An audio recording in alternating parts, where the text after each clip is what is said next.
In this video, we'll be going through question number 2 from ECO 30 important question series. And question 1, the video I've already uploaded in my channel. Please do check it out if you haven't seen it already. This is question number 2. I'll be uploading this in two parts. In this part of video, I'll be seeing the economic factors, and the next video I'll be showing the non-economic factors, because it will take a lot of video and I want to upload videos really as soon as possible so that it can come to help, because the exam is tomorrow. Okay, so in this question I've taken some notes. I'll explain it using the help of my notes. Okay, I hope you can see it. So let's go about the question. They are saying explain the various economic and non-economic factors of business environment. So okay, so the first one is you have to understand that the business environment you can classify it as two. With one is internal and one is external. Internal is something that is about the firm, which happens inside the firm, which are firm's policies, objectives, and the resources. These are all inside the firm's control. This the firm can control all of these. So the internal environment is under the control of the firm, so anything that happens inside this is in the control of the firm, and they know how they can let it affect or not affect the business. But external is not like that. It's basically uncontrollable. It is independent of the firm's control. Okay, this is what you have to understand. So we in this question will be reading about the external environment of the business. This external environment, we understood in the previous question that it can be classified into two. One is economic and one is non-economic. This is a major classification. In this topic, we'll be understanding economic factors. Non-economic factors, there are 5 types, but first we'll understand what is economic. This is very easy to understand. We would have all studied this in our school times, in the economic subject. So one you have to understand is that the economic environment can be classified into 3 types. One is economic policies, economic conditions, and economic system. Economic conditions, that you can say as whatever prevails in the economy, the condition of the economy of a particular country or a particular place, the nature of the economy, and income and wealth distribution. How much is the income, how it is, whether it is equal or whether it is unequal, whether it is there are so many rich people or if there are so many poor people, depends on that. And the stage of economic development, what kind of country is it, whether it is very well developed economy or it is developing or it is very less developed economy, something like that. All of these are the conditions of the economy, that is economic conditions. This is one aspect of the economic environment. Okay, another economic and another aspect of economic environment is the economic policy, the government that comes up with the different economic policies. Even that consists of the even economic environment consists that. And the next one is economic system. What is economic system? Economic system is basically 3 types. Okay, one is centrally planned economy or communist economy. And the next one is free market or capitalist economy. This is also called socialist economy, that I had to write. This is also called socialist economy. And the next one is free market or capitalist economy. And the next one is mixed economy. So first one we'll understand what this one is, centrally planned economy or communist economy is. Okay, so here you have to understand that centrally planned economy remains in the hands of the state. State is nothing but government. I'm not meaning state government here, I mean just government. State here or in economics generally means the government. Okay, what remains in the hand of economy, the economy remains in the hands of what remains in the hands of government is that the economic decisions, it remains in the hands of state. What does it actually mean? It means that the factors of production are owned and controlled by factors of production and distribution. They make decisions on where, what and to whom the products must be produced, what products must be produced, where it has to be given, in which place, and which place what products have to be given, are all decided by the government. What do they mean by factors of production? It's called land, labor, capital, and entrepreneurship. Okay, these are all owned and controlled by the state. It is controlled by no one else, or it is not owned by anyone else. It is all controlled by the government itself. Okay, and like I said, the production consumption pattern is also determined by the state. They decide what the people have to consume. They decide according to that. Okay, this is basically government. Okay, government control, this is in the control of government, is called centrally planned economy. What is free market economy? The extreme opposite. These are two extremes. Okay, these are two extremes of the economic system. This one is free market economy. So private enterprise, what is private enterprise? Which has maximum freedom. Here in the free market economy, which is also called as capitalist economy. What is capitalist? It basically means businessman. Okay, they put in capital and it's called capitalistic economy.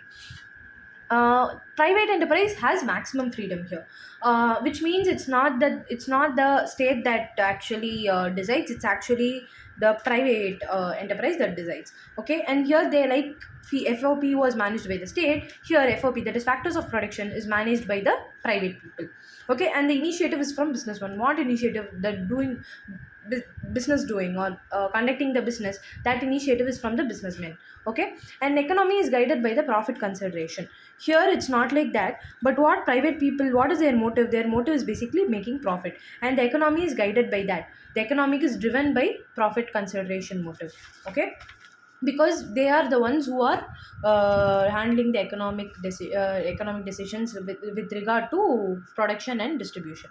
Okay, the next one is that the income is basically from the sale of goods and services that the private economy, that the private enterprise produces, and it is sold in the open market. Anyone can buy and go, and there are generally no trade restrictions by the state or the government. They have complete freedom of choice. Who has complete freedom of choice? The private people have complete freedom of choice with regard to production, consumption, and savings. They decide what to produce. They decide where to give. They it's all in their hands. They decide what they have to do. It's not, there is no intervention of government here. Even though they say all of this, here you can understand. Okay, here there is this paragraph in page number 7. So this question actually starts in page number 7. It starts from here. Alright, this is an introduction of this whole question, and here it starts from page number 7. Okay, the answer goes till page number 10. The answer goes till page number 10, and it ends here on the top. Okay, so this is the answer actually of this question. So you have to understand that in this question what they mean is, even though everything is in the hands of the private, and you think there are no restrictions or anything, there is still a very little interference of government. It's not like the government lets the private handle it completely. Example of this private enterprise handling economy is USA and UK, which is Great Britain. All right, so they are saying that such a type of economy does not exist in reality. Even the so-called free economies like USA and Great Britain do not have complete freedom. Even in these countries, government regulations are there to regulate the economy so that the country's economy doesn't go out of hands. That is why there are at least a little government restrictions that's always prevalent even in the free market economy, is what you have to understand from this. The next one you have to understand is mixed economy. Also please remember the examples of the centrally planned economy and free market economy. For the centrally planned, you can say China and Hungary. These are all government guided, okay, which is socialist. For free market economy, you can remember USA and Great Britain, that is UK. Okay, and then you also have to understand the mixed economies, how it works, the mechanism of the mixed economy.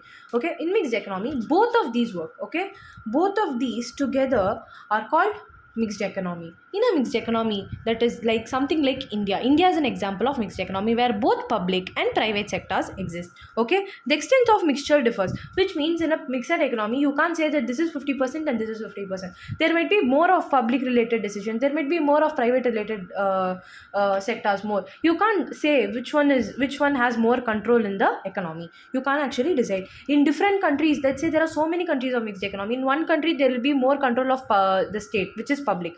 In another country there will be more control of the private, even though it is a mixed economy. Okay, so you can't actually say. So the extent of mixture differs means it is different. Basic fact remains same. What is the basic fact? That the state regulates the overall economic structure, even though it is mixed. State, that is the government, will be regulating the overall economic structure. Overall in the sense, in essence. Private functions within the control and regulations of the government. Like I said, there is always a state that gives regulations even in a private. Then definitely it will also give in mixed economy. That is the regulations and rules. So under this only the private has to function. Even though government also works, even though the private also works, there are both of them exist. Still, government imposes certain control and regulations for the private, and the private has to work according to that under the rules and regulations of the government. Okay, here you have to understand one thing. India after independence, the government was given a major role. In India after independence, government was given a major role and it was accepted. But slowly, private sector also assumed its vital role. the need of private sector had to come up. And then what happened is, there was a new economic policy, NEP here I meant by new economic policy, which was initiated. It came up with two schemes, which is privatization and liberalization. Privatization basically means a transfer from a public enterprise to a private enterprise. A transfer of public enterprise to the private enterprise, which means there will be more private organizations now. And liberalization means loosening up of any restrictions that the government has imposed on the private sectors. Okay, these both gave private sector more prominent role. What is prominent role? Important role.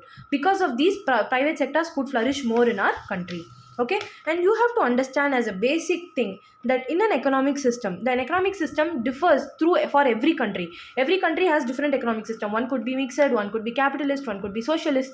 But what is decided, who decides this? The people and the government of a particular country. Only they decide what economic system has to prevail in the particular country. All right. You also have to understand that no firm has a control over this determination. It's not the firm that decides this, but the government and the people. And according to the economic system, the firm's policy and practices will be depending upon it. Depending upon what? The economy in vogue. Vogue means trend. Okay, whatever economy is present, depending on that only the firm's practices and policies will depend. And you have to understand one last thing, which is economic environment is the most important one of the most important external factor that a firm's functioning will be depending upon. A firm's strategies, the firm's decisions will all depend upon one major factor, which is the economic system. All right, the management, by the way, please don't use any short forms in the exams, because I have only done this due to time constraints. Please write in full forms in the examination. Management cannot overlook market oriented or non-market oriented nature of environment. What is overlook is miss to notice. The management cannot decide not to notice or not to consider the any market oriented nature or non-market oriented nature, because it is something that is very important, that the management always has to consider these changes or this nature of environment. They cannot overlook is to miss it. Okay, and they also have to keep view of the national planning and the government's economic policies. Whatever the economic policies that the government comes up with, and whatever national planning has been made, the pattern of consumption or the structure of the economy, rate of changes in anything, let it be demand or let it be supply or whatever, they have to see everything. The structure of economy, everything is very important for the management, and these all comprises under what? They all come under economic environment. So this is very important for any business firm to function, and this is how it also affects the operation of a firm. So I hope you understand this part of the question. And the next is the non-economic factors. You don't have to write each and every word here. If you could take a screenshot of my notes, it would be very helpful for you. Even if you prepare all of these and write it in the examination, it will be very easy for you, because you can save a lot of time. Please do take a screenshot if you want, because this can help you a lot. You can easily understand it instead of going through the book. It can make you feel monotonous, or you might feel very sleepy while reading the book, because it's it's not colorful or anything. So you can go through this. Okay, so let's go for the next part of the question. Please go check my channel for other questions. I'll keep uploading it in the coming time. By today, I think I'll upload most of the questions tonight. If not the explanations, I'll at least try to upload where the answers you can be finding.